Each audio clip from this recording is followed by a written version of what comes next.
त्यांचा कदाचित तुम्ही राजकारण पाहिला तर 5 वर्ष नगरसेवक होते, काय केलं, किती विकास केला याचाही आढावा घ्यायला पाहिजे.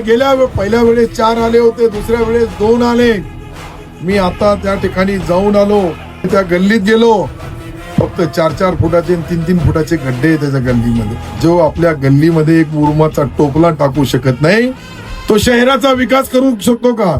जो स्वतःच्या घराची परिस्थिती, गल्लीची परिस्थिती सुधारू शकत नाही तो या इतक्या मोठ्या सिल्लोड शहराचा डेव्हलपमेंट करू शकतो का?